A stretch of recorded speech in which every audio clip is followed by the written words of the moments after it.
Alléluia. Sirenjarenja sanite andavana uyanisu faiyana fanai fununaita ifiana.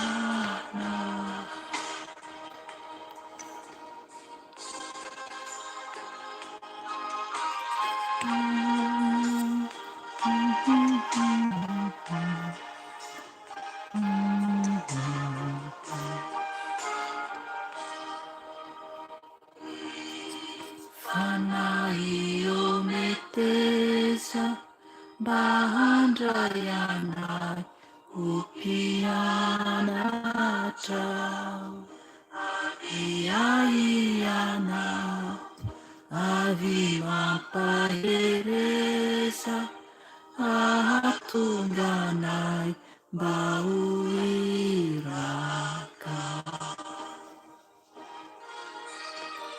Jesus Ifitsapana Samimana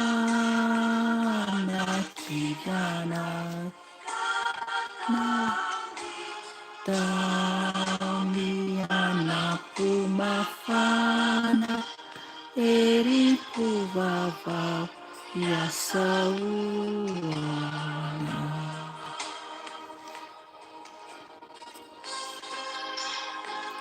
Alléluia.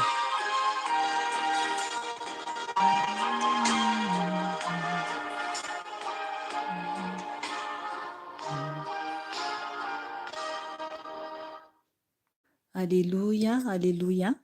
Mbola faly miarabanareo tsiraray avy aho amin'ny anaran'i Jesosy Tompo anio alakamisy 29 ny volana May. Ry hava malala ao amin'ny Tompo, entsika ny rahateo ny fiantsonan'ny fanahy masina izany, mba hidina eto amintsika izy n'aiza n'aiza misy anao, satria Tompoko, ny fanahy masina irery ihany no afaka mampivavaka antsika, ary afaka ihany koa mampahery antsika. Ry hava malala ao amin'ny Tompo, anio isika dia andray ten'Andriamanitra rehefa avy eo. Ny teny nomen'ny Tompo dia tena nampieritreritra ahy mihitsy, satria tsy nanomana zany fa mangataka amin'ny Tompo rehefa alohan'ny fotoana hanomboka izany. Dia ny teny nomeny dia momba ny amin'ny fanompoan-tsampy. Ry havana, matetika mihitsy ny momba ny amin'ny fanompoan-tsampy no ambaran'ny Tompo amintsika eto amin'ny ho avy Jesosy Kristy. Ry havana, Mila zany isika tena mitandrina mafy mihitsy ny amin'ny fanompoan-tsampy. Tsy haiko ny fiainanao, tsy fantatro ny mombanao, fa ny tompo no mahalala. Fa matoa tonga zany amintsika indray anio ny amin'ny hoe fanompoan-tsampy dia mampitandrina antsika izany Jesosy. Mampitandrina antsika izy zany mba hiverenantsika aminy, mba hialantsika amin'ny fanompoan-tsampy. Alohan'ny andraisantsika ny tenin'Andriamanitra ry havana dia hivavaka aloha tsika hisaotra an'Andriamanitra, angataka hery aminy sy ny fanatrehany n'aiza n'aiza zany misy anao, n'aiza n'aiza misy antsika tsiraray avy. Hivavaka isika tompo, asan-drato ny hivavaka anao satria tadidio tsara fa isika isam-batan'olona dia tsy maintsy hanokatra vava eo anatrehan'Andriamanitra. Vavantsika dia miteny isika amin'ny fiainantsika andavanandro. Raha ohatra moa zany tsy mona ianao, miala tsiny ho an'izay olona zany mona tompoko, miala tsiny indrindra aho tompoko. Isika izay afaka miteny izany dia miresaka isika dia miteny isika. Nefany maro be ny olona rehefa tonga ny amin'ny fotoana anatrehana an'Andriamanitra dia mangina miaino fotsiny. Ry havana tsy mety zany. Mila mihitsy isika manokatra ny vavantsika miresaka amin'Andriamanitra. Zay ny andrasany. Miandry antsika izy hidera azy ary koa hibebaka indrindra indrindra, hiverina aminy mba ho tafiditra any an-danitra isika.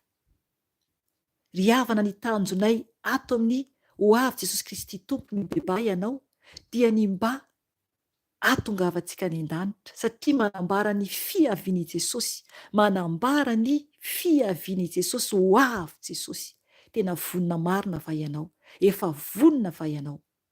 Ka andao isika tompoka hivavaka, hisaotra an'Andriamanitra ary koa mbola hiantso ny fanahy masina izay efa hira ny raintsika teo raha ohatra ka afaka ny hira ianao, raha ianao ny hira dia rehefa avy eo isika handray tenin'Andriamanitra.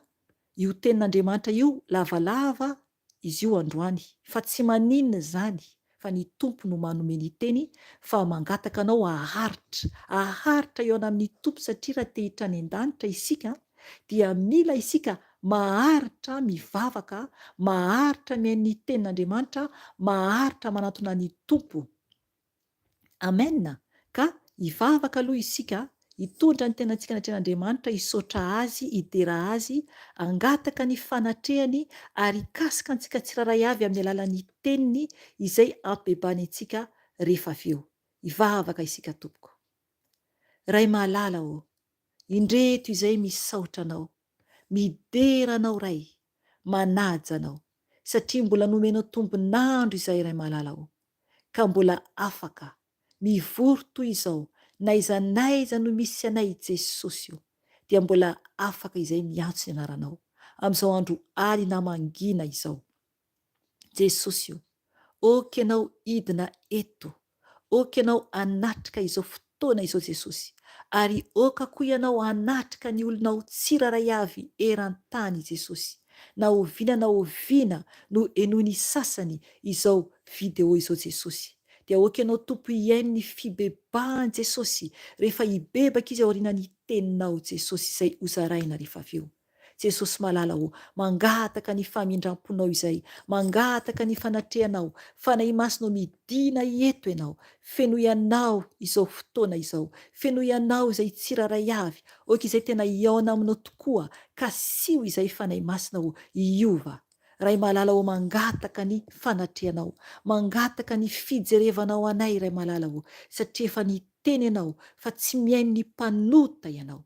Tsy mihaino ny mpanota ianao hoy ianao Andriamanitra, ka eny mpanota tokoa izay fa mangataka ny famindram-ponao, mangataka ny fanatrehanao. Oka ianao hiaino anay, oka ianao anatrika anay ray malala enoy ny fitarainanay tsiraray avy rehefa hibebaka izay. Fa mangataka aminao, oka ianao hitarika anay araka ny fanahy masinao, hiteny aminay, ampianatra anay anavao anay mba aizanay miova Jesosy, aizanay miova Ray malala satria izay no tianao aminay tsiraray avy, hiala hisaraka amin'izao tontolo izao, hiala amin'ny fanao ratsy rehetra ka mangataka aminao Ray malala manatrehanay fanahy masina tario izao fotoana izao, mitenena amin'ny alalako fa mangina ny tenako ny nofoko fa ianao no mandray ny kontrola rehetra fanahy masina. Oka koa ianao fanahy masina hikasika ny olonao tsiraray avy, anokatra ny masom-panahiny tsiraray avy, are ny teninao izay tianao ambara aminay. Aleloia. Amen. Amen. Ry hava malala amin'ny tompo ho raisitsika zany ny teny izay nomeny tompo antsika anio. Araka ny teniko teo hoe ny teny zany izay nomeny tompo antsika anio omeny antsika anio azafady omeny antsika anio dia mbola momba indray ny amin'ny fanompo-tsampy. Ry havana, ny fanompo-tsampy dia tena alan'Andriamanitra mihitsy satria tena fahavalony izany. Fahavalon'Andriamanitra izany satria i-Satana mihitsy no ao anatin'ny fanompo-tsampy. Ny ota rehetra dia Satana no rain'izany rehetra izany. Fa eto izany dia ny fanompo-tsampy dia maro isan-karazany. Isan-karazany ny fanompo-tsampy iainantsika zanak'olombelona. Iainantsika zanak'olombelona. Ka tiany tompo zany isika anio hiala amin'ny fanompo-tsampy, hibebaka rehefa avy eo. Ry havana, ahoana ny fomba fiainanao amin'izao fotoana izao? Sao dia mbola misy sampy amin'ny fiainanao? Horaisiko ny tenin'Andriamanitra dia hovakiako. Oka ianao andray koa ny baiboly ao aminao, raha misy baiboly ianao, ao amin'ny bokin'ny Isaia toko 4:20.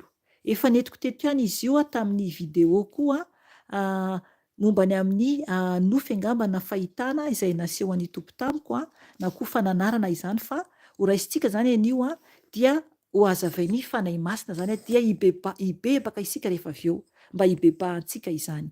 Isaia toko 4:20 andininy 9, raisitsika ny andininy 9 ka hatramin'ny andininy 20. Isaia toko 4:20 azafady raisitsika amin'ny andininy 9 ka hatramin'ny andininy 20 izany. Dia hovakintsika zany ny teny amin'ny anaran'i Jesosy Tompo.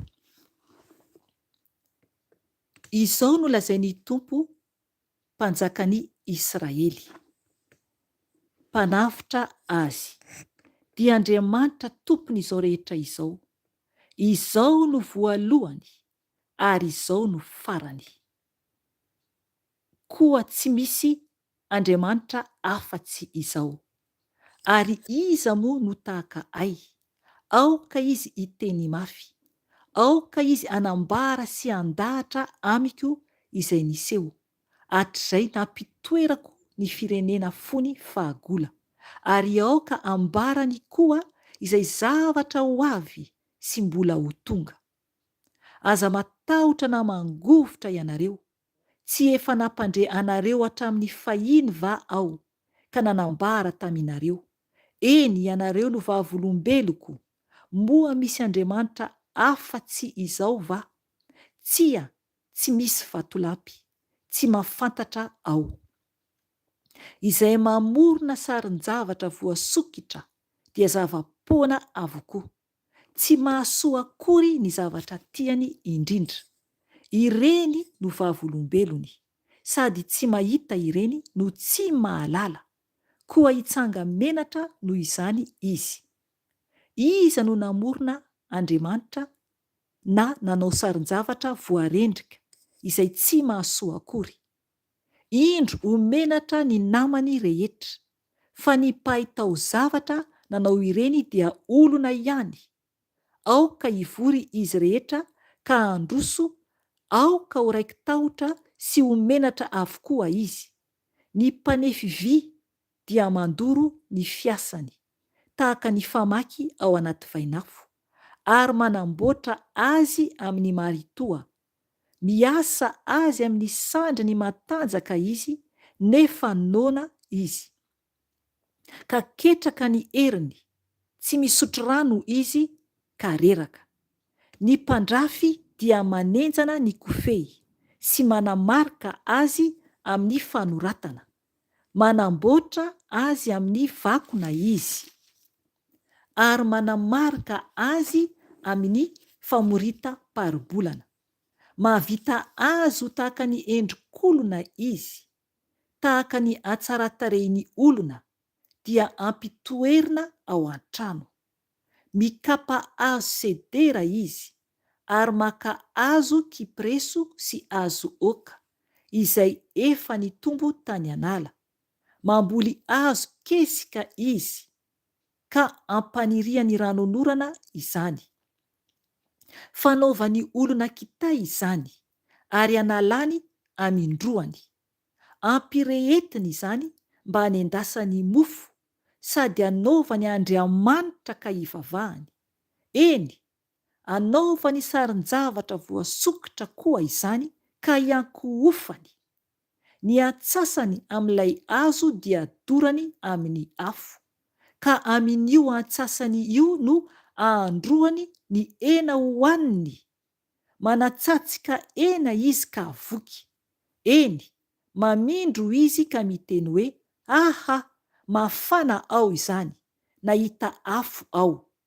Ny hazo sisa kosa dia amboariny ho Andriamanitra, ho sarin-javatra voasokitra, dia miondrika sy miankohaka eo anatrehany izy, ka mivavaka aminy hoe, vonjeo aho fa Andriamanitra ianao. Tsy mahalala na mahafantatra ireny, fa voatapina ny masony ka tsy mahita. Toy izany koa ny fony ka tsy mahalala. Tsy mieritreritra izy, na mba manana fahalalana sy saina akory hitenenana hoe, nodorako tamin'ny afo ny atsasany. Eny, nanendy mofo tamin'ny vainafo aho, na natsatsika hena aho dia nihinana. Koa ny sisa dia ataoko fahavetavetana, koa ny sisa dia ataoko fahavetavetana, hiankohoka eo anatrehany vatan-kazo aho. Averiko indray mpandeha eo. Koa ny sisa dia ataoko fahavetavetana, hiankohaka eo anatrehany vatan-kazo aho. Homan-davenona izy, voafitaka ny fony, ka nampivily azy. Tsy mavonjy azy izy, na mahalaza hoe moa tsy lainga va no eto an-tanako havanana. Amen. Ry havana, fanompo-tsampy, fanompo-tsampy. Raha hitanao ny soratra eto amin'ny video eto, dia manambara ny olona ho very any amin'ny fahaverezana ao anatin'io koa ny mpanompo-tsampy. Mazava tsara tompoko ny tenin'Andriamanitra. Ho vakiako ilay soratra eto amin'ny écran eto. Hoy ny tenin'ny tompo ao bokin'ny Apokalipsy izy io, 2:20-10. Dia hoy ny tenin'ny tompo mivaky toy izao hoe, fa any ivelany ny alika, ny mpanao ody ratsy, ny mpijangajanga, ny mpamono olona, ny mpanompo-tsampy, ary izay rehetra tia lainga sady mandainga. Amen. Ry havana, ny mpanompo-tsampy, ny mpanompo-tsampy dia ho any amin'ny afo be koa izany. Ho any amin'ny afo be koa izany. Any ivelany, tsy ho tafiditra ao an-danitra. Oka ianao ny hamaky ny 4:10. Ahafantaranao tsara fa miditra ny lanitra izay olona masina sy marina ihany. Fa ireo olona voalaza ireo dia mazava tsara fa afo be no vantaniny, afo be fa tsy ho tafiditra mihitsy ao an-danitra. Ry havana, mila mitandrina isika fa kely sady ho avy Jesosy. Mampaneno ny trompetra eto, mampaneno ny trompetra izahay eto. Mifoaza tompoko, trompetra farany, ho avy Jesosy. Ho avy Jesosy, ho tafakatra any an-danitra va ianao? Efa niala tamin'ny fanompo-tsampy va ianao? Ao amin'ny Apokalipsy 2:20 araka ny nambarako teo ho vakiako ihany any ao amin'ny 14:10. Alohan'io verset io zany dia hoy ny tenin'ny Tompo vakiako amin'ny anarany. Aleo manomboka hatreo amin'ny 12:20 satria eo manambara ny amin'ny fiavian'i Jesosy. Mampifoha antsika zany ny Tompo zao. Hoy ny tenin'ny Tompo manomboka ny 12:20 ka hatramin'ny 5:20. Ho vakiako ny teny amin'ny anaran'i Jesosy Tompo. Ao amin'ny bokin'ny Apokalipsy 2:20 io indro avy aingana aho, ary entiko miaraka amiko ny valisoa avy amiko, mba amaliako ny olona rehetra araka ny asany avy. Izao no Alfa sy Omega, ny voalohany sy ny farany, ny fiandohana sy ny fiafarana. Sambatra izay manasa ny akanjony mba ananany fahefana amin'ny azonaina sy hidirany amin'ny vavahady ho ao an-tanàna. Fa ny ivelan'ny alika, ny mpanao ody ratsy, ny mpijangajanga, ny mpamono olona, ny mpanompo sampy, ary izay rehetra tia lainga sady mandainga. Amen. Ry havana, miteny amintsika ny Tompo anio fa ny olona sambatra dia izay manasa ny akanjony mba hanana ny fahefana amin'ny azonaina sy hidirany amin'ny vavahady ho ao an-tanàna. Ny olona izay manasa zany ny fanahany, manasa ny tenantsika sy ny fanahintsika, miala tsy mikasikasika ota intsony, tsy mikasikasika faharatsiana intsony, miala amin'ny ratsy rehetra Tompoko. Izay ihany no tafiditra any an-danitra. Mila misaraka amin'izao tontolo izao isika, mila misaraka amin'ny faharatsiana rehetra isika Tompoko, mila mibebaka isika. Dia mila manaraka tsara an' Jesosy amin'ny fahamasinana sy ny fahamarinana. Izay ihany no ahita ny Tompo, izay ihany no ahita an'Andriamanitra. Fa raha tsy zany dia ho tanteraka aminao ireo amin'ny 5:20 ireo. Raha misy iray amin'ireo mbola iainanao, raha misy iray amin'ireo no mbola iainanao, mila isika Tompoko miala, na dia ny lainga aza. Ny lainga dia tenen'ny tenin'Andriamanitra eto, fa mahavery any amin'ny elo izany. Mahavery any amin'ny elo izany. Mety misy miteny ato hoe, zavatra tsapako hoe, tsy soratra koa hoe elo eo. Mety misy miteny an'izany. Avadio ny baibolinao ao amin'ny 2:20. 2:20 andininy 9 no vakiantsika. Misy tamin'ny vakiantsika teo averin'ny Tompo ato amin'ny 2:20 andininy 9. Ao amin'ny bokin'ny Apokalipsy zany io dia ho vakiantsika zany ny teny amin'ny anaran'i Jesosy Tompo.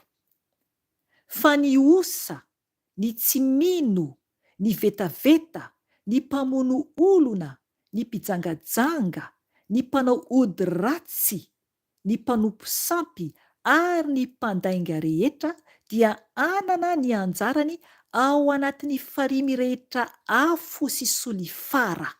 Izany no fahafatesana faharoa. Amen. Ry havana, izay le izy.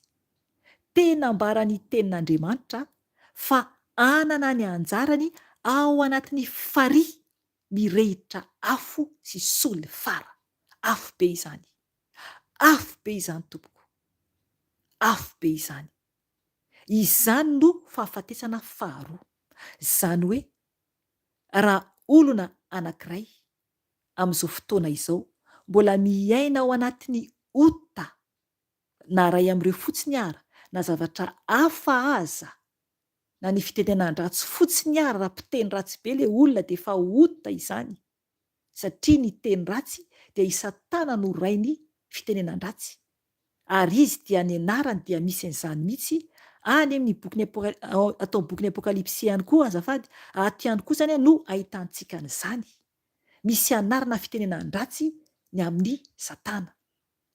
Ry havana, raha vao ohatra ka olona anatin'ny avinavina maro be ny teny fijejoana any amin'ny Galatiana manambara ihany koa an'izany, ary mbola misy koa verset hafa, dia afo be no miandry farimy rehetra afo. Izany hoe fahafatesana faharoa araka ny teneniko teo dia mbola velona izany ilay olona fa efa maty sahady ny tenany zany. Zany hoe izy mandehandeha ety ambonin'ny tany, olona anankiray mandehandeha fa maty ny fanahy anatiny, efa voafatotra any amin'ny elo. Ary ny tenany mandehandeha zany dia efa maty ihany koa. Zany hoe vatana mandehandeha fotsiny fa efa maty. Izay ilay fahafatesana voalohany. Fahafatesana faharoa dia le any amin'ny fariafo ny tenany sy ny fanahiny. Izay tompoko no mahatonga ny hoe ny olona anankiray raha ohatra ka mpanota, raha misy devoly, dia matetika ny fanahin'iny olona iny voafatotra any amin'ny elo. Afeniny devoly any amin'ny elo. Dia rehefa atao délivrance le olona dia tsy maintsy averina, alaina le fanahin'le olona averina ao aminy. Indraindray ny mpanao délivrance ihany no asain'ny fanahy masina maka ny fanahin'ilay olona, na ny tompo no maka anazy any amin'ny elo dia mamerina le fanahin'le olona ao anatin'le olona. Rehefa afaka le devoly ao anatiny izany.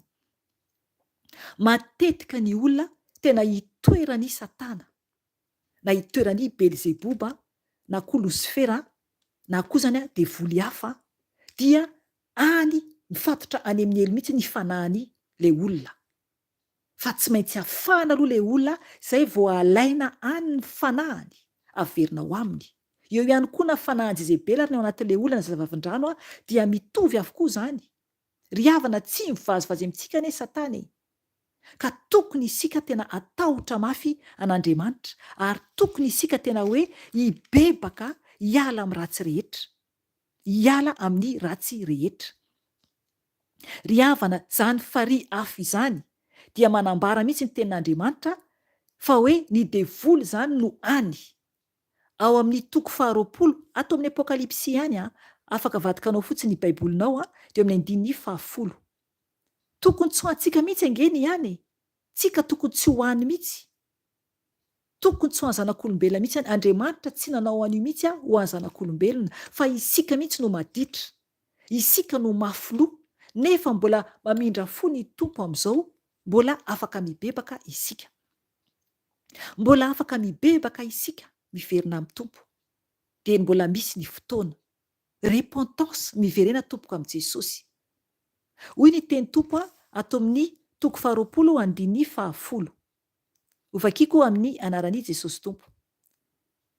Ary ny devoly izay namitaka azy dia natsipy tany amin'ny farihy afo sy solifara, izay misy ilay bibidia sy ilay mpaminany sandoka koa, ary ampijaliana andro aman'alina mandrakizay ireo. Amen. Zay le izy. Any no atsipiny Jesosy amin'ny andro farany ireo devoly sy ireo mpaminany sandoka ireo. Mazava tsara ny ten'Andriamanitra. Tokony tsy ho antsika zanak'olombelona mihitsy. Fa inona moa no azo atao rehefa ohatra ka tsy te hiova le olona? Rehefa ohatra ka tsy te hiala amin'ny fahotanao ianao? Ry havana, ahoana ianao no manaiky ho ataon'ny Satana serpiera?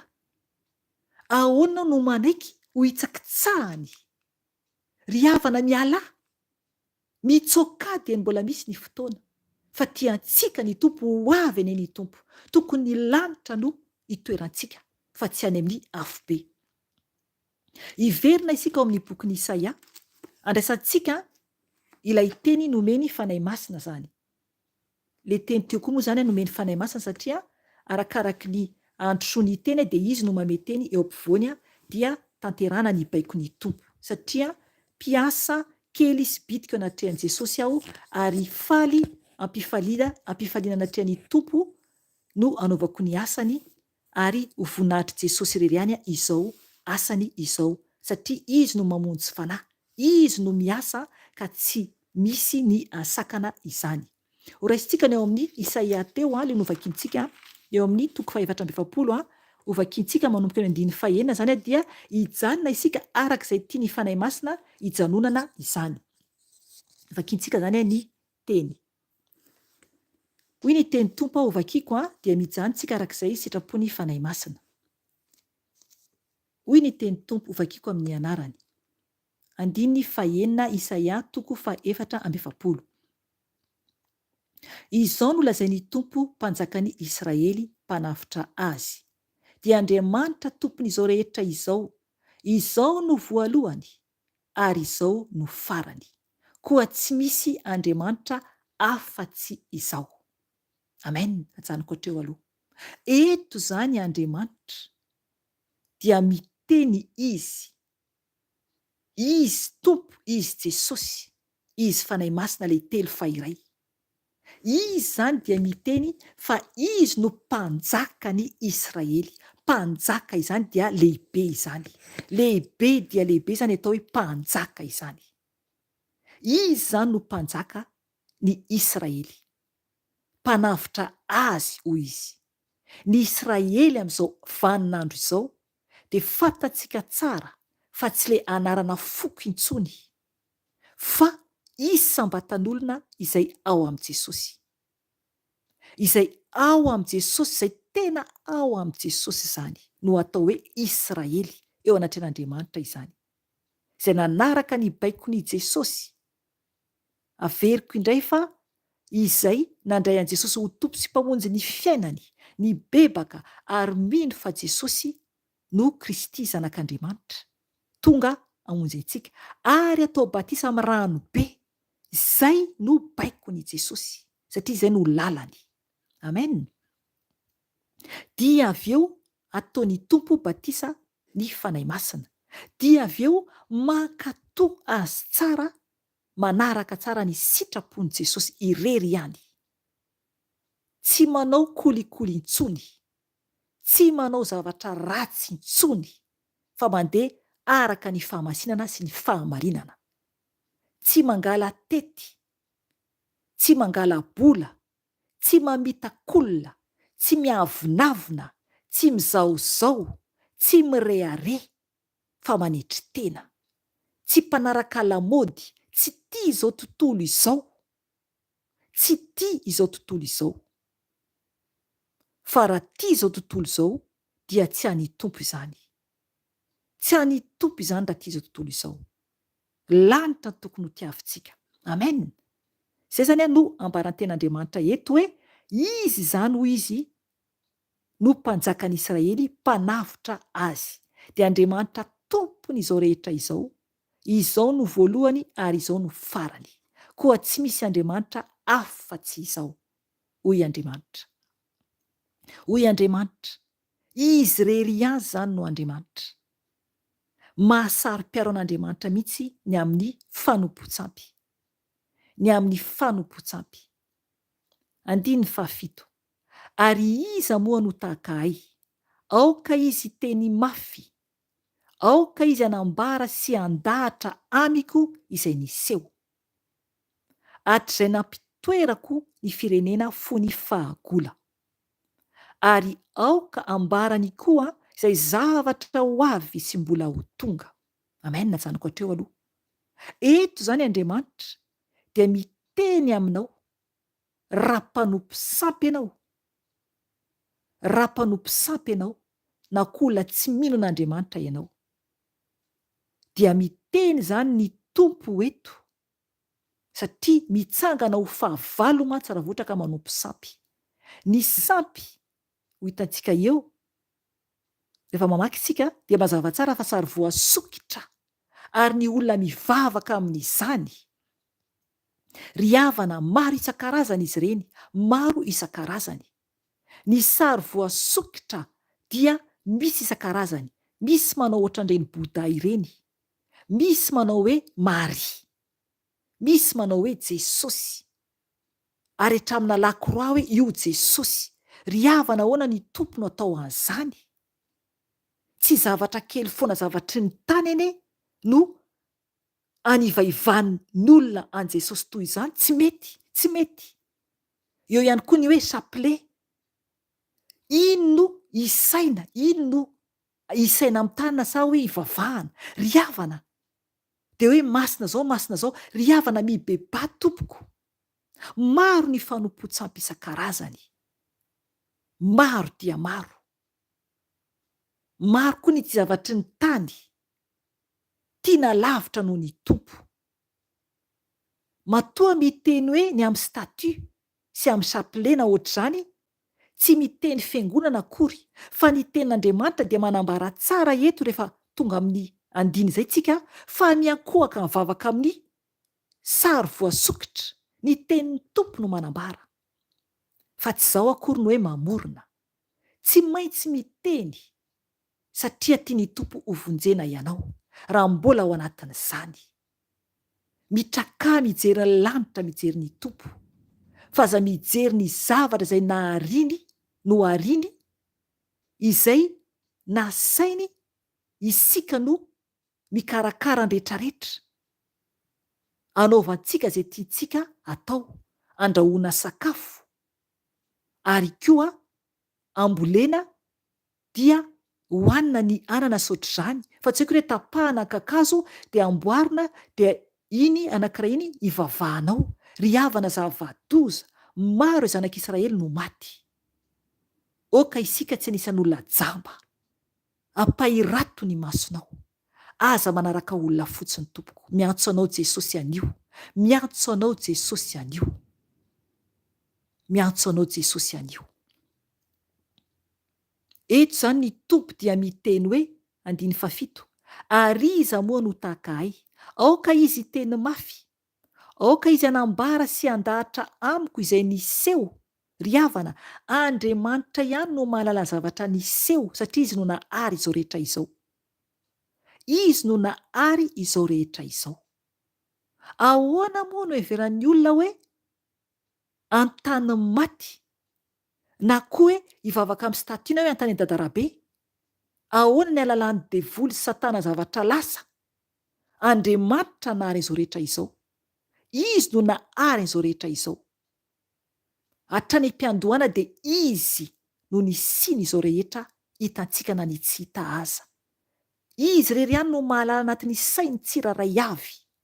Ny saintsika tsiraray avy dia ny tompo irery ihany no afaka mahafantatra any eo.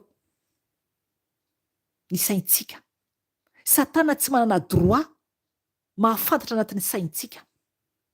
Aza manaiky ho rebrebeny devoly ianao, fa miovady dia mbola misy ny fotoana hibebanao. Dia ho koa ny tenin'Andriamanitra hoe, aoka izy anambara sy andahatra amiko izay niseho. Hatr'izay nampitoerako ny firenena fony fahagola. Amen. Ambarany tompo eto fa izy no nampitoetra ny firenena fony fahagola. Izy no nahariana izao zavatra rehetra izao. Izy no nahary izao rehetra izao. Dia hoy teny tompo hoe, ary aoka ambarany koa izay zavatra ho avy sy mbola ho tonga. Amen. Ry havana, ny tompo irery ihany no mahalala izany. Ny tompo irery ihany no mahalala ny zavatra ho avy sy ny mbola ho tonga.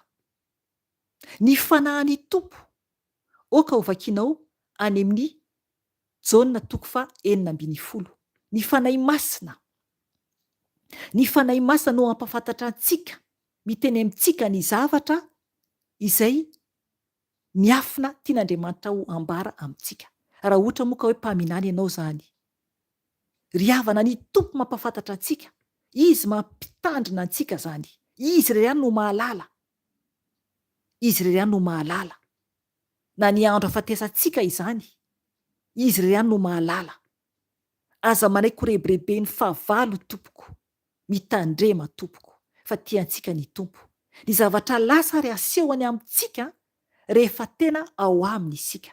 Araka ny video izay efa navoakako any, izay hoe nety ny tompo tato amin'ny trano ipetrahanay ato, tranonay ato, nety ny tompo tato aho tamin'ny olona, nahita ny olona tato, olona nifandimby indronga ambany izay raha ohatra ka tadidiko, nifandimby indrozany le olona tato izany, izany hoe le olona mipetraka tato efa ela be, tsy haiko hoe firy taona lasa, dia noho ny efa tsy tato intsony le olona ireo dia ho lafa indray, naseho an-tompo nentiny verina tato ahako. Satria tamin'izay fotoana izay izany nivavaka, satria nisy zavatra nangatako tamin'ny tompo ho fantatra izany.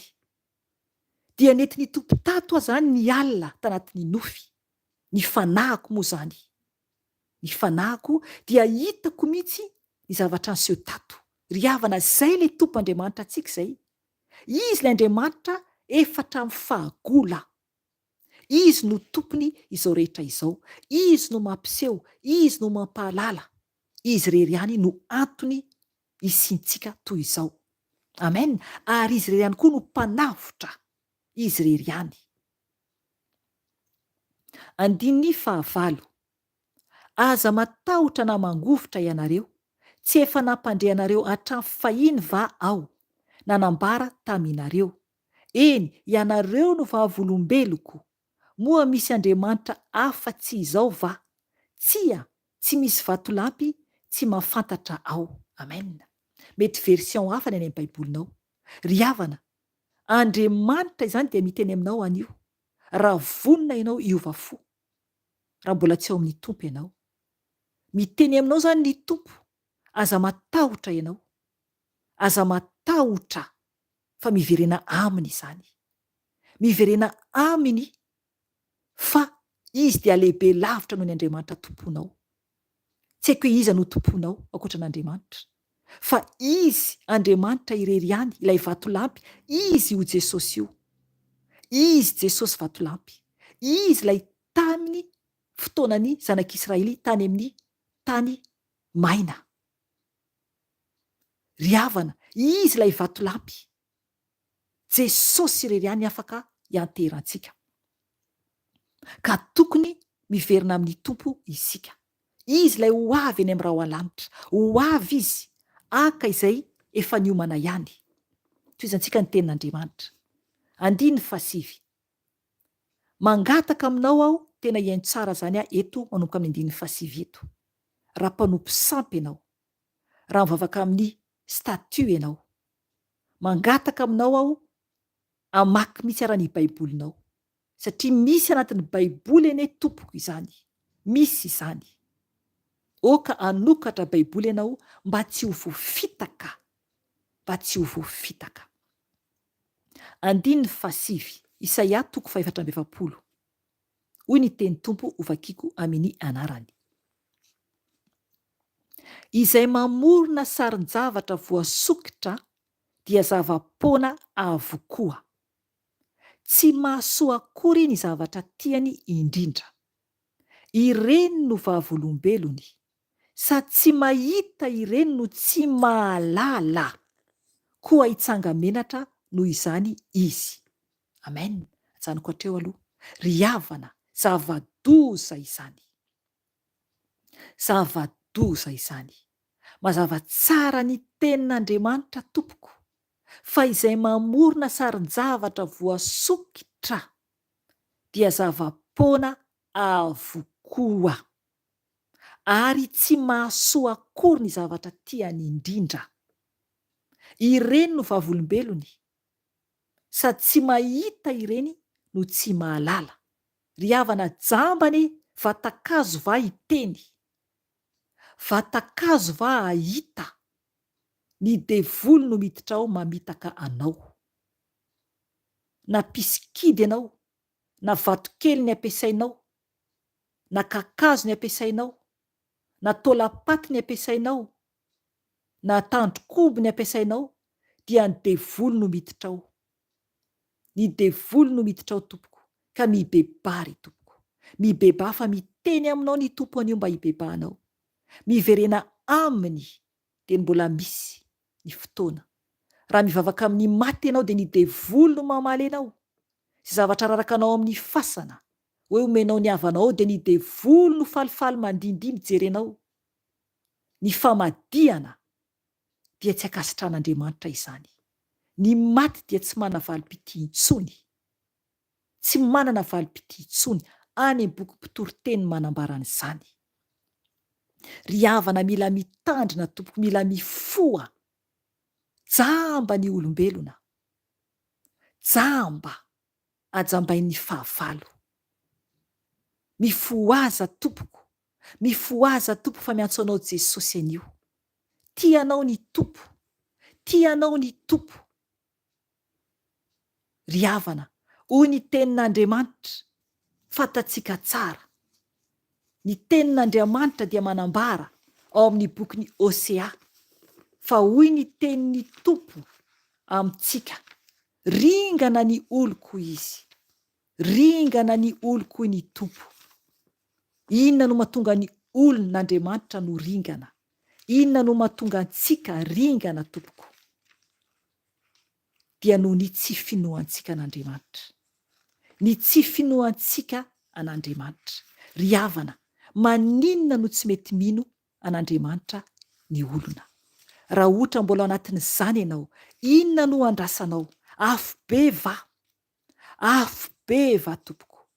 Mbola afaka hibebaka ianao rehefa avy eo, afaka hibebaka ianao rehefa avy eo. Miomana, aza mijery olona, aza mijery ny havanao, aza mijery ny vadinao, aza mijery ny zanakanao, aza mijery ny namanao, fa mijereva an' Jesosy. Mijereva an' Jesosy dia ho voavonjy ianao, ho voavonjy ianao. Izy rery ihany no ahafahantsika miditra any an-danitra. Izy rery ihany no mpamonjy, tsisy hafa afaka hamonjy antsika. Ny Tompo irery ihany.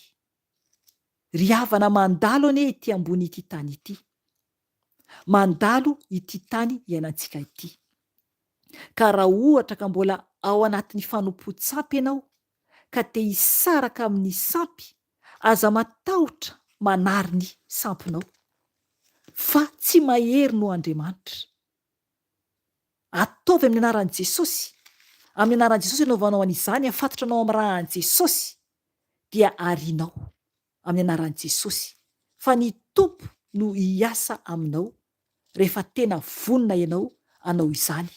Raha ny Madagasikara ianao ka te ho afaka amin'ny fanompo-tsampy, dia any ny Toby ao Antananarivo efa nambarako teto.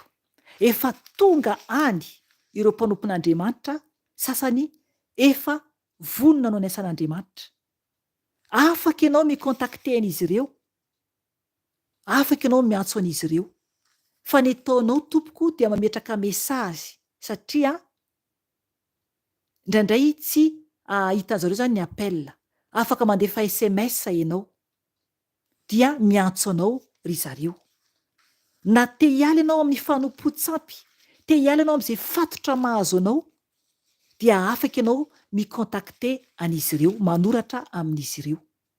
Fa ny Tompo no anafaka anao, izy mihitsy no miditra an-tsehatra anafaka anao, satria ny Tompo no tompony zavatra rehetra. Izy no mpamonjy, ary raha miasa ny Tompo dia tsy misy ny mahasakana, tsisy ny mahasakana rehefa miasa ny Tompo Andriamanitra. Ry havana, efa ao ny nimero telefona, mbola apetrako eto ambany eto ihany koa, atao video amin'izay azonao raha ohatra mbola tsy manana ianao. Dia afaka ianao mandefa SMS, dia miantso anao izy ireo raha vonona ianao, naiza naiza misy ianao ao Madagasikara. Raha te hiaona amin'izy ireo ianao dia afaka ianao manoratra, dia miantso anao izy ireo, dia manao fotoana dia tonga any amin'ny Toby ianao.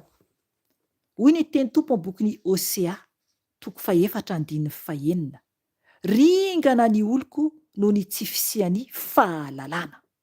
Satria nandany fahalalana ianao, dia mba ho laviko kosa tsy ho mpisoroko intsony. Nanadio ny lalàna an'Andriamanitra ianao, ka mba ho adinoko kosa ny zanakao.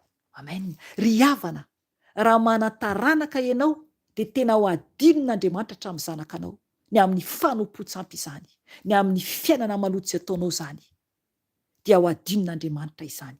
Fa raha tsisy taranaka kosa ianao, dia ny fiainao zany potika tanteraka, adinon'Andriamanitra mihitsy, satria tsy misy fahalalana, tsy mety mahatakatra ny fahalalana.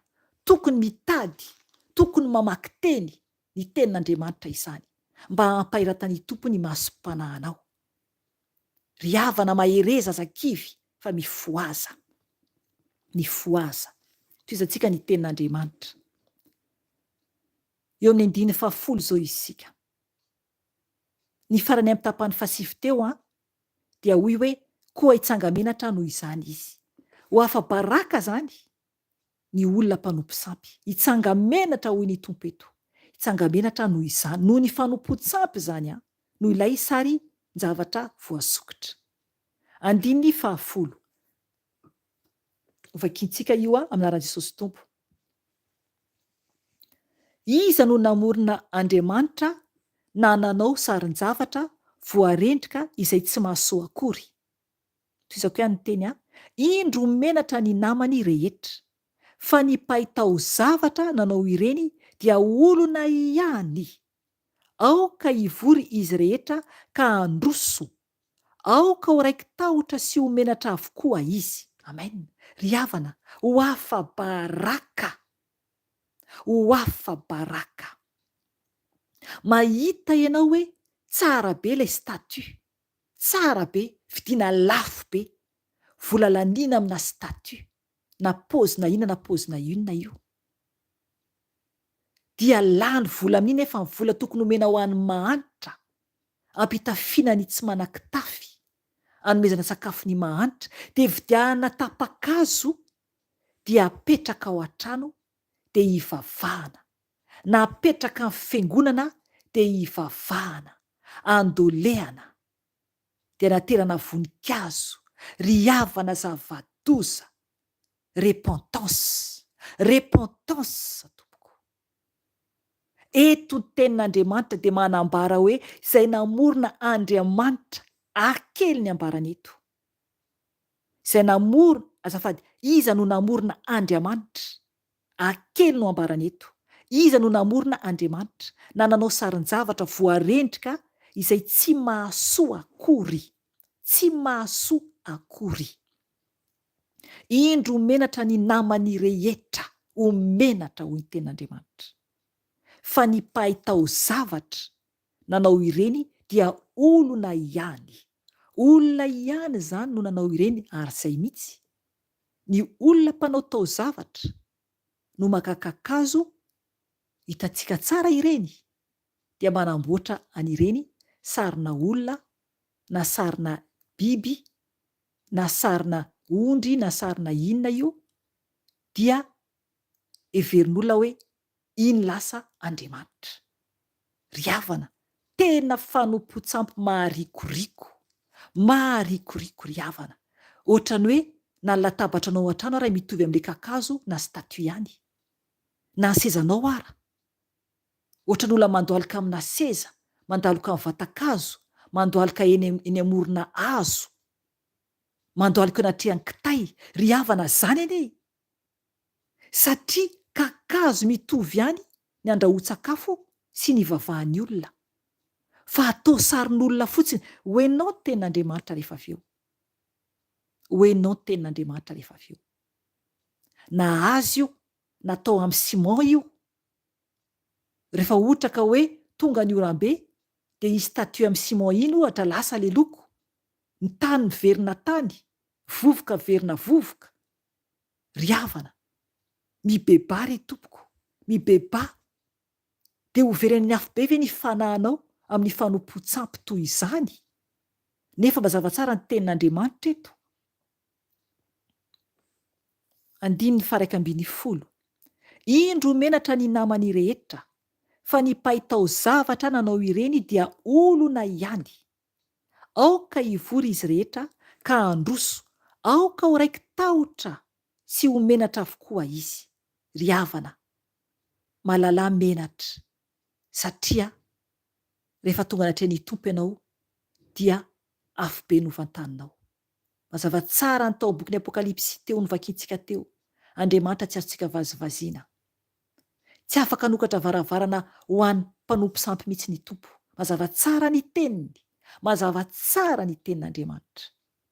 Tsy izao mama Felisy akory no miteny izany, fa ny tenin'Andriamanitra eto tanako izay vakiako, ary mitovy amin'ny tenin'Andriamanitra any aminao ihany, na dia hoe version hafa ary ny baibolinao, mitovy ny tenin'Andriamanitra. Ny tenin'Andriamanitra no manambara, dia ny tompo izany, ny tompo. Eo ihany koa ny olona izay miondana baiboly, heverina fa ny baiboly dia iny mahavonjy azy, dia tao ambany ondana. Efa fanompo-tsampy izany, mitandrema tompoko, mitandrema tompoko. Ny baiboly ampiasaintsika fa tsy hoe koa hoe atahotra an'Andriamanitra koa ny baiboly. Lasa fanompo-tsampy koa mitandrema tompo fa mifandrika ane be deaibe ny fandrika. Oka ny teny ampidirinao anatin'ny fonao, amenao anao. Ny baiboly tsy ajaina be ohatrany hoe io Andriamanitra, ka tsy azo kasihina mihitsy. Mitandrema tompoko fa ao anatsika ane ny tompo, ao anatsika ane ny tompo. Mety rovitra ihany ny baibolinao, afaka manolo vaovao ianao, fa ny fanahinao no tsy azontsika hovaina vaovao. Ny fanahiko tsy azoko hovaina hafa, ny anao koa toy izany. Ray ihany ny fanahintsika. Raha maty isika natao fahotantsika, dia very ny fanahintsika mandrakizay. Very any amin'ny elo, very any amin'ny elo. Fa raha ohatra ka miova isika, mendrika anatrehan'i Jesosy, dia ho tafiditra any an-danitra rehefa tonga ny fotoana ialantsika ety. Toizantsika ny tenin'Andriamanitra. Andiny fa eo amin'ny farafahaika ambin'ny folo dia miteny izy hoe, aoka ho raiky tahotra sy homenatra avokoa izy. Tokony hatahotra mihitsy izany ianao raha mbola mpanompo sampy. Raha mbola mpanompo sampy, araka ny nambarako, matoa miteny, matoa nasain'ny tompo miteny, dia tao anatin'ny fanompo-tsampy koa taloha, tao anatin'ny tsy fahalalana. Tao anatin'ny tsy fahalalana, ny papako maty, ny zokilahy maty, maty tanora. Za tamin'izany vao 20 taona, izy 20 taona. Ary ny tanako iray nitazona ilay anadahako teo am-pahafatesana tamin'izy maty. Riavana, nisy ny fotoana heverina hoe mamaly ny maty dia miresaka maty. Hainy devolo no mamaly, indraindray manofy maty, manofy an zareo, dia hoe miteny, riavana, tsy izy izany. Roainy devolo dia ndositra anareo izy. Noho ny efa nijoro fa tsisy an'izany intsony, satria nampahafantary ny tompo dia tsisy intsony, tsisy intsony ny nofy, tsisy intsony izany, satria ny devolo no maka endrika. Aza mba miniminy foana intsony, raiso ny tenin'Andriamanitra. Eo koa le hoe n'olona hoe amadika, dia hoe mangatsika i dadabe na mangatsika i nenibe, dia hoe ho rakofana hono, riavana. Ahoana no miteny maty? Tsy teny koa ve izy hoe avoay atao pasana ako satria mangatsika matahotra ato? Riavana, mila mitandrina isika tompoko, mila mitandrina isika. Ny maty tsy manavalim-pity intsony. Izay ny teny ao amin'ny bokin'ny mpitory-teny. Fa koa ny tenin'Andriamanitra, fa ny tompo ampahiratra ny masom-panahinao. Ampahiratra ny masom-panahinao an'i Jesosy. Raha manaiky ianao, raha manaiky ianao. Fa raha tsy manaiky moa ianao, dia anao ny safidy. Ny tompo tsy manery antsika mihitsy. Na oviana tsy manery antsika ny tompo. Kanefa tsarovy kosa fa Satana dia manery antsika. Satana, izy manery, mpangalatra, sy jolahy izy. Izay ny ataony, mangalatra ny fanahintsika, miditra ao amintsika izy, mangalatra antsika. Raha manaiky idirany moa ianao, fa roay izy dia andositra anao izy rehefa roainao. Tsy maintsy mandroaka devolontsika ny maraina sy ny hariva, na eny an-dalana izany, mila foana antsika mandroaka ny asany maizina, satria izy dia mitady foana an-kendrim-toana azahoana antsika. Amen. Amen. Andiny faharoa ambin'ny folo zao isika. Ny mpanefia dia mandoro ny fiasa. Avery koa, ny mpanefia dia mandoro ny fiasany, tahaka ny famaky ao anaty vainafo, ary manamboatra azy amin'ny maritoa.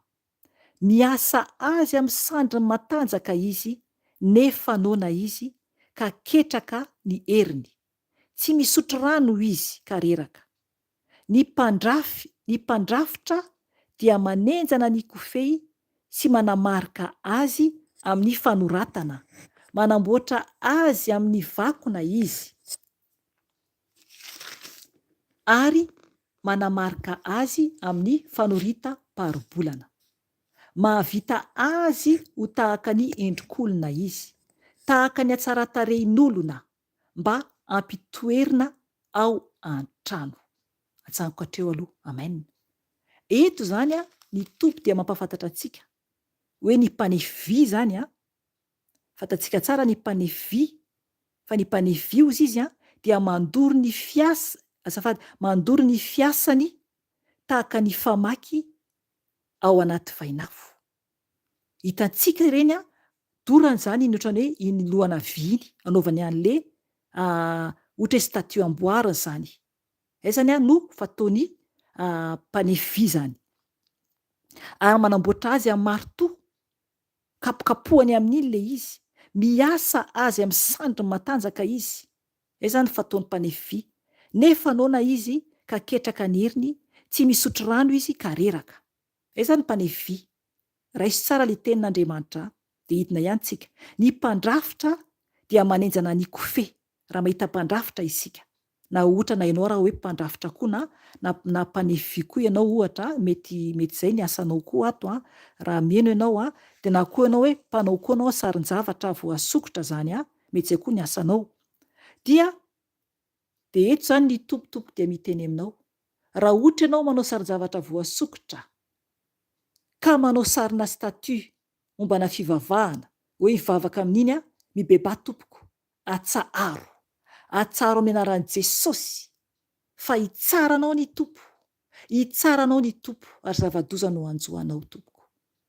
Miova tompoko, miova. Amin'ny asanao hafa Jesosy, anovanao ny tompo satria maro ny fanahy ho very raha izany no asa ataonao ka vidin'olona avy eo dia ivavahan'olona ny statut izay ataonao dia avery fanany amin'ny elo. Avery fanany amin'ny elo. Mitandrema tompoko. 10. Ny mpandrafitra dia manenjana ny kofehy sy manamarika azy amin'ny fanoratana. Manamboatra azy amin'ny vakona izy ary manamarika azy amin'ny fanorita-paribolana. Mahavita azy ho tahaka ny endrik'olona izy, tahaka ny hatsaran-tarehin'ny olona, mba hampitoerina ao an-trano. Amen. Hitantsika tsara le olona mpanamboatra an'ireny ary amintsika malagasy dia misy an'ireny ohatrana statut hazo reny amin'ny trano. Maro manao an'izay. Eto ny ten'Andriamanitra dia manambara mihitsy hoe mahavita azy ho tahaka ny endrik'olona izy, tahaka ny hatsaran-tarehin'ny olona mba hampitoerina ao an-trano. Oka ianao hiomana hibebaka rehefa avy eo satria hoeninao tsara ny toy ny ten'Andriamanitra na iza na iza ianao manaraka ato. Raha ohatra ka mpanompo sampy ianao. Dia hoy ny ten'Andriamanitra 9:20. Mikapa hazo sosedera izy ary maka hazo kipreso sy hazo oka izay efa nitombo tany anala. Mamboly hazo kesika izy ka ampaniriany ranonorana izany. Eto zany dia maka hazo zany le olona. Hazo tsara zany hazo sedera izany. Ary koa zany mamboly hazo koa zany le olona, misy olona koa mamboly hazo. Dia mitombo zany reny hazo reny mitombo any anala ireny. Dia ny orana, ny tompo no manome orana mampaniry an'ireny. Eo le olona le manao sarin-javatra voasokotra azy. Eo le endrika olona zany. Le voambara teo. Dia toizantsika ny tenin'Andriamanitra. Afaka mihaino tsara mihitsy ianao anazavany fanamasina azy. 5:20. Fanaovan'olona kitay izany ary analany anindroany. Ampirehetiny izany mba hanendasany mofo sady anaovany Andriamanitra ka hivavahany. Eny, anaovany sarin-javatra voasokitra koa izany ka hiankohofany. Riavana, zava-doza. Zava-doza tompoko. Ny tenin'Andriamanitra dia manambara tsara. Isaia 4:20. Fa hoe ilay hazo izany, ilay hazo dia fanaovan'olona kitay, fandrahoana sakafo ihany izany. Ary analany amindroana, izany hoe hiafanana zany, anafana azy zany. Ampirehetiny izany mba hanendasany mofo, izany hoe eo zany anaovany kitay, ary koa zany mba hampafanan'izy ireo koa de ampirehetiny mba hanendasany mofo zany sady anaovany Andriamanitra, akely hoe Andriamanitra ka ivavahany. Eny zafady, eny anaovany sarin-javatra voasokitra koa izany ka iankohofany. Ry havana, ibebaka isika rehefa avy eo, ibebaka isika rehefa avy eo. Fisako ny ten'Andriamanitra ny faina ambin'ny folo. Ny antsasany amin'ilay azo dia adorany amin'ny afo, ka amin'io antsasany io no andrahoany ny hena hohaniny. Manatsatsika hena izy ka voky. Ry havana, zava-doza anie zany, zava-doza zany.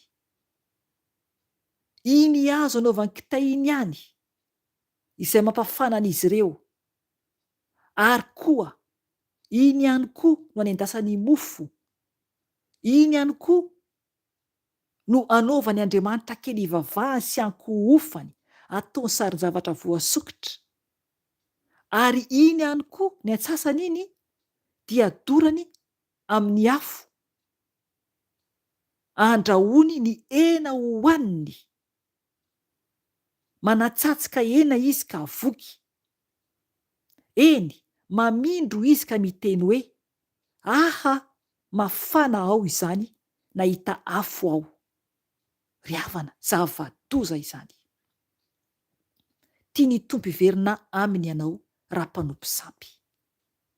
Rampanompo sampy, mibebà ry tompoko, ibebaka isika rehefa avy eo, ibebaka isika rehefa avy eo.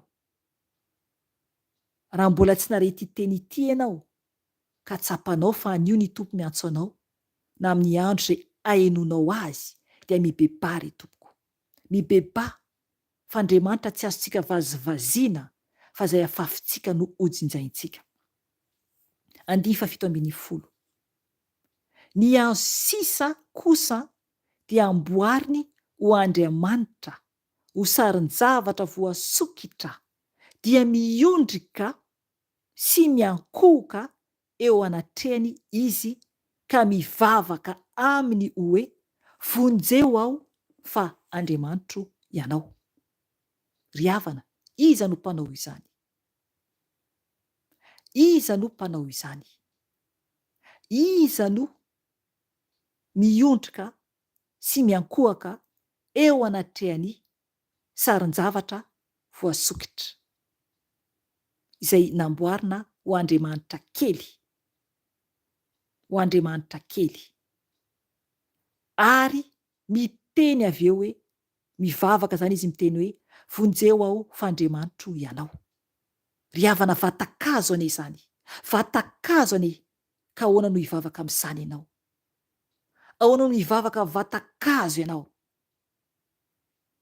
Io ihany koa no namboaran'olona trano, azo fanaovana trano. Mila mibebaka isika tompoko, alao ny fahajambana ry tompoko, fa tsy misy intsony ny fotoana. Alao ny fahajambana, aza manamafy ny fonao fa ho avy any Jesosy, ho avy any Jesosy eny amin'nyrao an-lanitra, hampiakatra izay voahomana ihany, hampiakatra izay marina sy masina ihany. Tsy ho tafiditra ny lanitra mihitsy ianao raha ohatra ka manompo sampy, tsy ho tafiditra ny lanitra mihitsy ianao raha ohatra manompo sampy. Sampy izany, sampy izany atrehan'Andriamanitra. Dia hoy ny ten'Andriamanitra tohizako eo amin'ny 15. Eno tsara ny ten'Andriamanitra momba n'izany statut, izany sary voasokitra izany, izay ankofan'ny olona izany. Hoy ny teny Tompo amin'ny 15 hoe tsy mahalala na mahafantatra ireny, fa voatampina ny masony ka tsy mahita, toy izany koa ny fony ka tsy mahalala. Tsy mieritreritra izy na mba manana fahalalana sy sain'akory itenenana hoe nodorako tamin'ny afo ny antsasany. Eny, nanendy mofo tamin'ny vainafo aho, tamin'ny vainafony aho, nanatsatsika hena aho dia nihinana. Koa ny sisa dia ataoko fahavetavetana hiankohaka eo anatreny vatan-kazo ao. Ry havana, eto izany ny tompo an'io dia miteny amin'ny mpanompo sampirehetra ny fanahy masina an'io. Ny mpanompo sampirehetra, na inona ampiasainao ka hiankofanao, diovinao, karakarainao, kolokoloinao, heverinao fa Jesosy, heverinao fa lakroa miaro anao n'aiza n'aiza misy anao, hiambozonanao fa heverinao hoe iny no miaro anao. Ry havana, na inona ampiasainao, na inona topoinao ankoatra an'Andriamanitra lehibe indrindra, dia hoy Andriamanitra ny amin'ny statut izay tomponao. Hoy ny tompo an'io, tsy mahalala na mahafantatra ireny, fa voatampina ny masony, ka tsy mahita toy izany koa ny fony, ny maso sy ny fo zany, ka tsy mahalala. Tsy mieritreritra zany izy na mba manana fahalalana sy saina akory itenenana hoe nodorako tamin'ny afo ny antsasany. Eny, nanendy mofo tamin'ny vainafo aho, nanatsatsika hena aho dia nihinana, koa ny sisa dia ataoko favetavetana hiankohaka eo anatreny vatan-kazo aho. Ry havana, miteny zany ny tompony fa favetavetana izany, favetavetana izany eo anatren'Andriamanitra mahery, favetavetana izany eo anatren'Andriamanitra mahery, ny fivavahana amin'ny statut, ny amin'ny sary voasokitra, hiankohaka eo anatren'ny vatan-kazo ao. Zay no soratra tenin'Andriamanitra ato. Andiny faharoapolo farany, dia hiomana isika hibebaka, miomana tompoka hibebaka, miverena amin'i Jesosy. Oka hiomana ianao hibebaka raha te hitrany lanitra, satria tompoko, zava-poana dia zava-poana ny momba antsika. Zava-poana tompoko, miala, mitsoa dia n'izao amin'ny fanompo-tsampy, satria ho avy Jesosy, ho avy Jesosy. Ampy izay ny fotoana ny aina tamin'ny fanompo-tsampy izay, ampy izay, ka miverena aingana amin'i Jesosy. Ovakintsika ny andiny faharoapolo farany, dia hiomana isika hibebaka amin'i Jesosy. Na inona fiainanao, na inona tomponao, na fitiavana vola, na fitiavana inona io, dia oka hibebaka hiala amin'izay, satria sampy avokoa izany. Hoy ny andininy faharoapolo farany aminaran'i Jesosy Tompo. Homan-davenona izy, voafitaka ny fony ka nampivily azy, tsy mavonjy azy izy, na mahalaza hoe moa tsy lainga avany ho eto an-tanako havanana. Amen. Ry havana, voafitaka tanteraka izany ny olona izay mbola manompo sampy, mbola manao izany, ary ambara ny tenin'Andriamanitra tsara. Hoy ny tenin'Andriamanitra hoe homan-davenona izy, toy ny olona mihinana lavenona izany, satria vatan-kazo no ivavahany. Ka raha mivavaka amin'ny vatan-kazo, na statut inona io, dia vatan-kazo izany eo anatren'Andriamanitra, dia amin'Andriamanitra dia homan-davenona izany ny olona izay manao izany, ary favetavetana eo anatren'Andriamanitra izany. Mila miova isika tompoko, mila miverina amin'ny tompo Andriamanitra mahery isika tompoko, satria zava-poana ny fiainantsika, zava-poana isika. Ka raha ohatra vonona ianao hiverina amin'i Jesosy, dia ny tompo handray anao. Mbola vonona ny tompo handray antsika, matoa tonga izao teny izao anio, dia famindrampony Jesosy, mbola famindrampony, mbola ny antsony antsika hibebaka, hiala tanteraka amin'ny fanompo-tsampy, hiala tanteraka amin'ny faharatsiana rehetra, indrindra fa ny fanompo-tsampy no ambarany anio, ny amin'ny tapa-kazo izany, ny amin'ny statut izay novakitsika teo. Ny tenin'Andriamanitra dia manambara marina ny 5:20 io hoe voafitaka ny fony ka nampivily azy. Ry havana, voafitaka ianao, voafitaka ny fonao, hoy ny tenin'Andriamanitra. Ny olona voafitaka dia mampalahelo izany. Mbola famindram-pony Jesosy izany raha miverina aminy ianao, ka mahatsapa nefa ianao fa diso ny lalana nalehanao, diso ny lalana nalehanao, dia mila miverina amin'ny Tompo.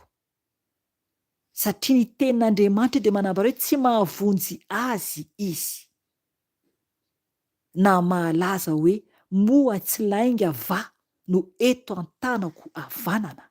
Ry havana, lainga ny statut izay ivavahanao, lainga ary tsy mahavoavonjy anao. Miantso anao ny Tompo anio, miantso anao Jesosy anio. Tiany isika hiverina aminy, tiany isika anatona azy. Vonona va ianao hiverina amin'i Jesosy? Raha vonona ianao tompoko hibebaka, dia oka ianao andohalika. Raha afaka mandohalika ianao, raha afaka mandohalika ianao, dia oka ianao andohalika eo anatren'Andriamanitra. Fa ny Tompo hiaino anao. Raha hibebaka marina ianao amin'ny fonao sy ny fanahinao, raha tsapanao fa voafitaka ianao, voafitaka tokoa ianao, mety mpitondra fivavahana namitaka anao, mety ny fianakavianao ihany namitaka anao, mety ny vadinao ihany namitaka anao, nitarika anao amin'ny zavatra toy izany, mety ny tenanao ihany namitaka anao. Ry havana, mbola fotoana izao famindram-po ny ray, famindram-po ny ray iantsony itsika, iantsony itsika hiverina aminy, mba ho tafiditra any an-danitra isika, mba ho tafiditra any an-danitra isika. Raiso ny teniny, vakio ny Baiboly. Aza mandany fotoana manaraka olona ianao, satria samy manana ny fotoana irany ety ambonin'ny tany. Tsy afaka hifampitantana amin'ny olona na iza ianao. Ny olona izay fantatrao, na ny mpiara-vavaka aminao izay mandeha amin'ny tsy fahamarinana rehetra, hitanao manompo sampitaka anao, na ny olona mpanao fanafody izay fantatrao izay miaraka aminao, samy handalo tsiraray anatren'Andriamanitra ny izany. Samy handalo tsiraray anatren'Andriamanitra ny izany, ry havana. Ka mibeba miverena amin'ny Jesosy, dia mbola manatsotra ny tanany Jesosy, dia mbola miantso antsika Jesosy, dia mbola miantso antsika Jesosy.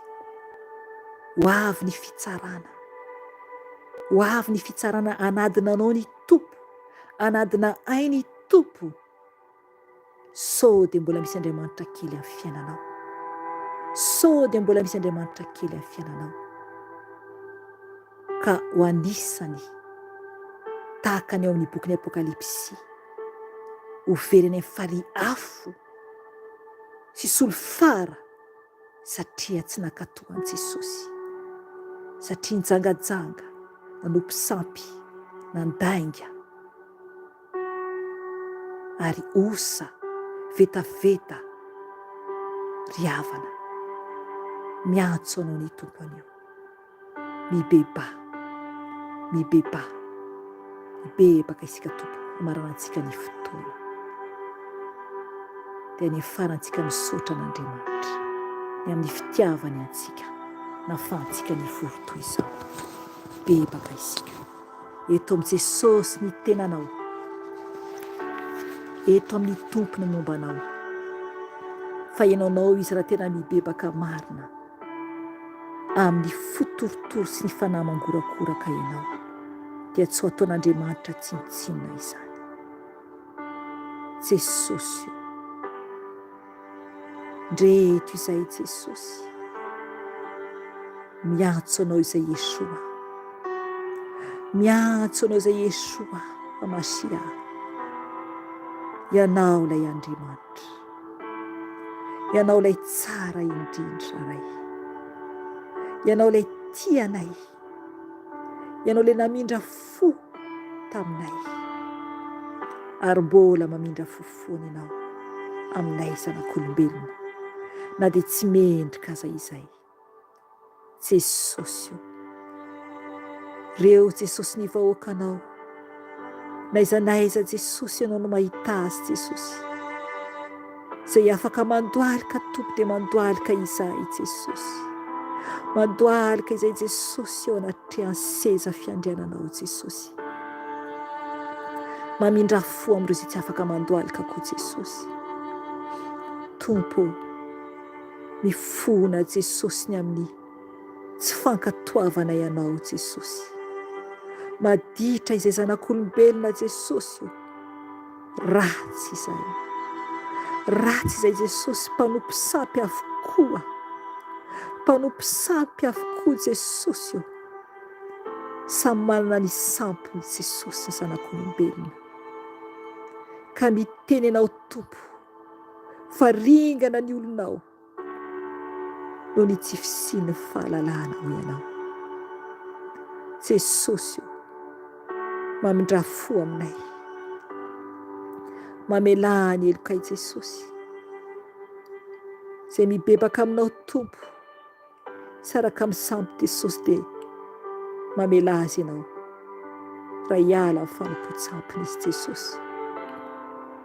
Tompo malala o, mamela anay Jesosy, mamindra fo Jesosy ny amin'ny fisainanay tsirairay avy Jesosy, ny fisainanay zanak'olombelona Tompo, vao fo izahay dia ratsy foana Jesosy, impiry izay Jesosy io ny tsy mametraka plasy ho anao anatin'ny fisainanay, fa ny tenanay sy ny fiainanay no mampiasa lohanay, nefa ny ianao Jesosy efa niteny fa ianao dia aminay mandrakariva, ambara-pahatonga amin'ny fahataperan'izao tontolo izao, ka mifona Jesosy ny amin'ny fisainanay Jesosy tsy mendrika, mamela anay Jesosy malala o, diovy ny fisainanay mba ho mendrika eo anatrehanao, amboary Jesosy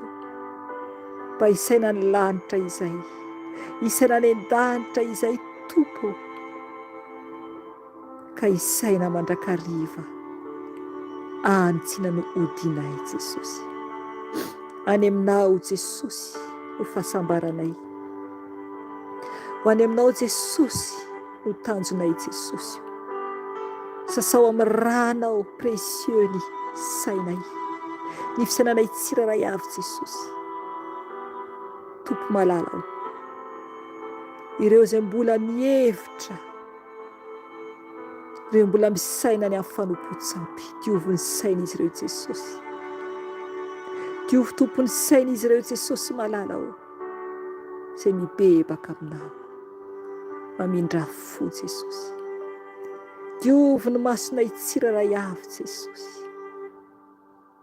satria Tompo ny fijerinay Jesosy, io Tompo no fitaratra Jesosy, fitaratry ny fananay,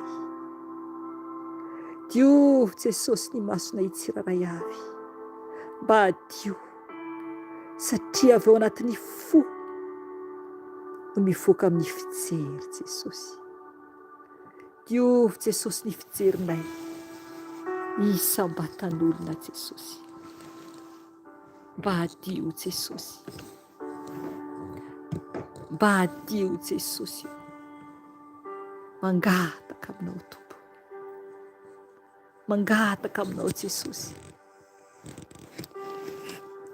satria tsy mendrika izay Jesosy, tsy mendrika izay Tompo, sasao ny fijerinay tsirairay avy amin'ny rano soa Jesosy, amin'ny rano soa Jesosy, mba tsy ho tratra ny fitsarana izay Jesosy, ka ny masonay no averenay any amin'ny elo Jesosy. Tompo malala o, ny fijery vilana ny fijery variana amin'ny zavatry ny tany Jesosy. Tompo malala mamindra fo Jesosy. Sasao Jesosy ny masonay tsiraray avy. Sasao Jesosy ny masonay tsiraray avy. Izay manana maso. Mamindra fo Jesosy amin'ny jambako. Mamindra fo Jesosy. Okanao hampiratra an'izy ireny izay mangataka aminao Jesosy. Mamindra fo Tompo. Jesosy malalao. Diovy Jesosy ny sofinay amin'izay teny rehetra norenesinay. Teny fifosana etsy sy eroa eny ny sofinay. Teny ratsy etsy sy eroa eninay. Ira zao tontolo izao eninay Jesosy. Mandoto anay izany Jesosy. Mandoto ny fananay izany. Diovy Jesosy ny sofinay amin'ny ranao. Amin'ny ranao Jesosy. Sasao ny sofinay Tompo. Amin'ny ranao so. Satria ny ranao irery ihany Jesosy no afaka manadio anay Jesosy. Ny ranao irery ihany. Diovy ny vavanay Tompo. Badio. Badio Jesosy. Ny lainga izay voalaza ny vavanay tsiraray avy Jesosy. Ny teny diso izay voalaza ny vavanay tsiraray avy Jesosy. Mamela anay. Sasao amin'ny ranao ny vavanay. Sasao amin'ny ranao ny lelanay. Diovy Jesosy ny lelanay. Diovy Jesosy amin'ny ranao so Jesosy. Satria Tompo miteny be loatra izay indraindray Jesosy. Amin'ny fitiavan'olona Jesosy io. Na amin'ny fitiavan-dresaka koa. Dia mampanota anay izany. Mampanota anay izany Jesosy ka tsy tianao izany Jesosy. Ka mifona Yeshua. Mifona Yeshua. Tompo. Ampenaro ay angina izay. Asio fiambenana ny vavanay Jesosy. Taka ny tenin'ny mpanomponao. Taka ny tenin'ny mpanomponao Jesosy ao amin'ny teninao Jesosy. Asio fiambenana Jesosy ny vavanay Jesosy. Mba hiteny izay mahasoa ihany. Mba havokatsoa Jesosy. Mba havokatsoa Jesosy. Fa tsy hamono olona avava masika sy ny teny ratsy Jesosy. Tompo amboary ny tsiraray avy. Mifona Jesosy raha nampalahelo olona izay. Ny amin'ny fiteninay, ny amin'ny vavanay Jesosy. Dia mifona aminao izay. Mifona Jesosy malala. Mifona Jesosy malala. Ampenaro izay. Hiteny tahaka ny fiteninao. Enao ara Jesosy tsy miteny firy enao. Raha nosaborin'izy ireo Jesosy. Jesosy io. Ny teninao. Ny teninao Jesosy. Dia kely ny teninao. Ny teninao hoe voalazanareo. Na hoe voalazanao. Raha teo anatrehan'ny fitsarana ianao. Nefa n'izay Tompo dia mipetsipetsina ny vavanay Jesosy. Ka mifona Jesosy. Mifona Jesosy ay tsiraray avy Jesosy. Ny amin'ny fiteninay. Ny amin'ny tsy fahamendrehanay Jesosy. Mahamelanay. Mahamelanay Jesosy. Tompo malala ao. Mitondra koa izay ny fonay tsiraray avy eo anatrehanao. Satria ny fonay no toeranao Jesosy. Io Jesosy no tranonao. Io Jesosy no tranonao. Jesosy io. Diovy Jesosy ny fonay. Mba hadio Jesosy. Mba hadio Jesosy. Mba tsy hisy petina Jesosy. satria tompo raha misy petina na dia kely ary dia tsy ho tafiditra any an-danitra izay. Maro Jesosy ny efa very any amin'ny elo noho ny avy amin'ny fahatezerana, noho ny avy amin'ny tsy famelan-keloka Jesosy, noho ny avy amin'ny avinaviny fo, noho ny avy amin'ny amafiny fo ka tsy te hiresaka amin'ny fianakaviana, na ny vady tokantrano, na ny zanaka, na ny namana, na ny mpiara-miasa, na iza Jesosy, na ny mpiara-mianatra azay mianatra Jesosy. Tompo, amboary ny fona tsirairay avy, mibebaka amin'ny fona izay, mibebaka ho an'ny fona izay Jesosy, mibebaka ho an'ny fona izay Jesosy. Sasao amin'ny rano soa satria ny fonaino tranonao Jesosy, io no seza hipetrahanao fanahy masina, ka sasao ny fonay tsiraray avy. Sasao amin'ny rano koa ny tananay sy ny tongotray Jesosy, mba hadio. Sasao amin'ny rano Jesosy ny tenanay manontolo Jesosy, mba hadio Jesosy, mba homendrika ho vavolombelonao tahaka ny teninao izay novakinay teo, satria ho ianao ianareo no vavolombeloko, ianareo no vavolombeloko ianao Jesosy, ka ho katompo homendrika tokoa izay, homendrika tena ho vavolombelonao Jesosy, ho modely Jesosy, ho modely Jesosy. Jesosy, sotroinay ny ranao Jesosy, satria ny ranao no manadio ny tenanay rehetra, ny ranao no mandory Jesosy tsy anao anatinay, ka sotroinay ny ranao Jesosy, sotroinay ny ranao Jesosy hikorina ao anatinay, ny ranao Jesosy no kandrakotra anay, andrakotra ny ankonanay, andrakotra ny tenanay, andrakotra ny olonao tsiraray averan-tany Jesosy, andrakotra ny olonao tsiraray averan-tany Jesosy, ny ranao Jesosy. Tompo malala ho,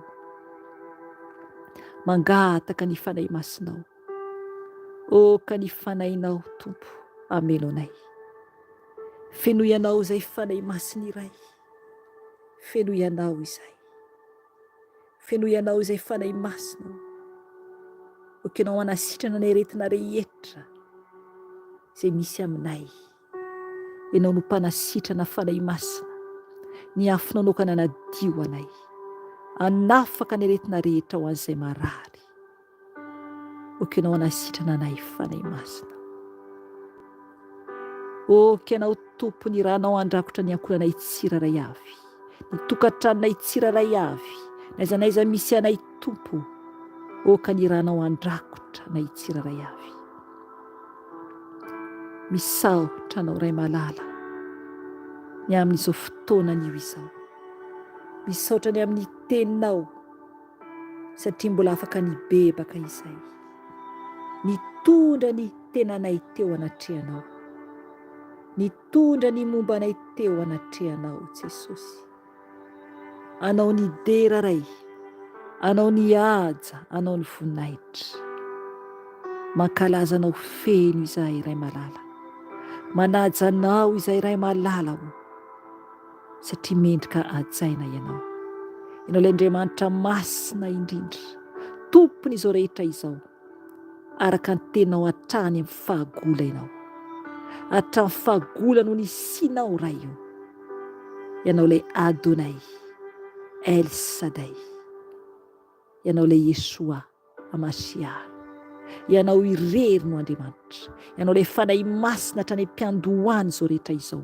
ianao ilay izy hatramin'ny taloha indrindra sy ankehitriny ara-mandrakizay doria, ianao irery no Andriamanitra, ianao dia ianao irery, fa tsy misy hafa, tsy misy hafa, ny lohalika rehetra dia mandohalika eo anatrehanao, na ny etỳ tany na ny any an-danitra na ny ambanin'ny tany dia mandoalika eo anatrehanao.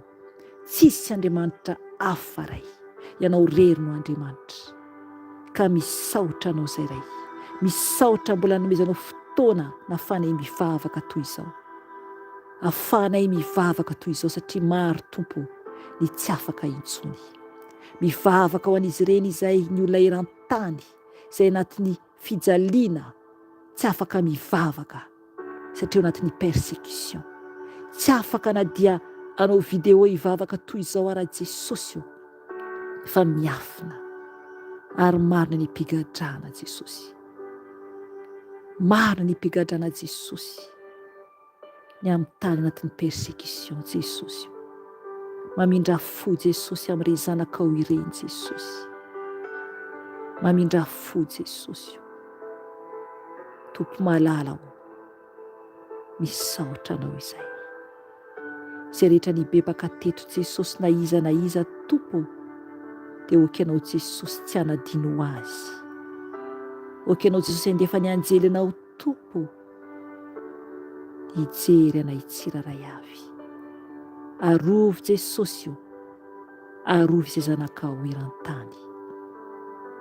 Misaotra ray io, misaotra ray malala ho. Aja ho anao, dera ho anao rery any. Hatramin'ny taloha indrindra, sy ankehitriny aro mandrakizay tory.